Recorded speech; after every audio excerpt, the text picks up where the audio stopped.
Smaller amounts of the chemical perhaps would give us people like Adolf Hitler or Charles Manson or Jeffrey Dahmer. The God gene is not science fiction, it's science fact.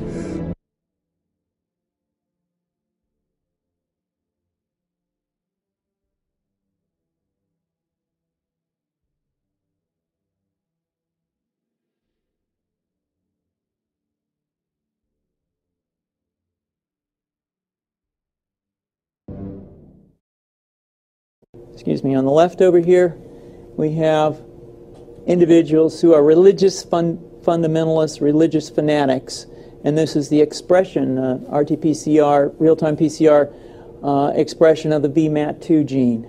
Over here, we have individuals. So let me complete. So over here, we have individuals who are not particularly fundamentalist, not particularly religious, and you can see there's a much reduced expression of this particular gene, the VMAT2 gene. Another evidence that supports our hypothesis for the development of this approach.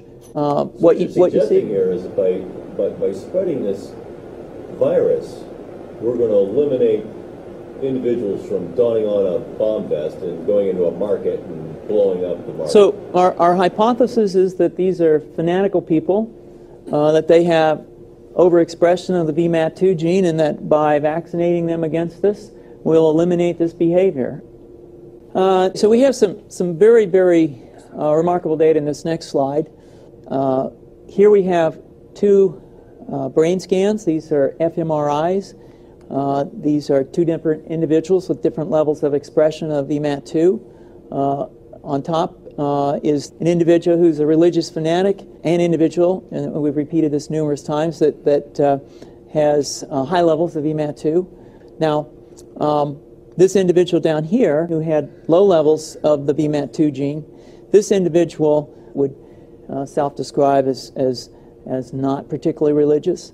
In each case, these individuals were read a religious text. This individual lit up the right middle frontal gyrus, shown here, and that's a part of the brain that's associated with theory of mind. It's a part of the brain that has to do with intents and beliefs and desires.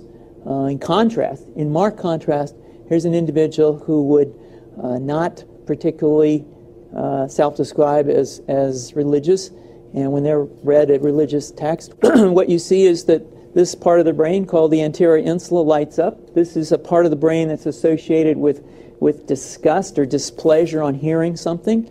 So you're suggesting I take a CT scan with me when I'm evaluating people to determine whether to put a bullet in their head?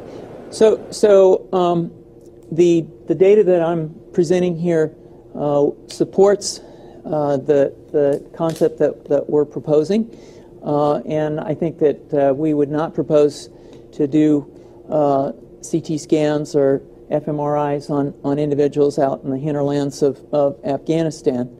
The virus would immunize against this VMAT2 gene, and that would have the effect that you see here, which is it's essentially to turn a fanatic into a normal person. And we think that will have major effects in the Middle East. How would you suggest that this is going to be dispersed? The aerosol? Well, so the present plan and the tests that we've done so far have used respiratory viruses such as flu or rhinoviruses, and we believe that that's a satisfactory way to get the exposure of the largest part of the population. Most of us, of course, have been exposed to both of those viruses, and we're quite confident that this will be a very successful approach. This is fascinating. What's the name of this proposal?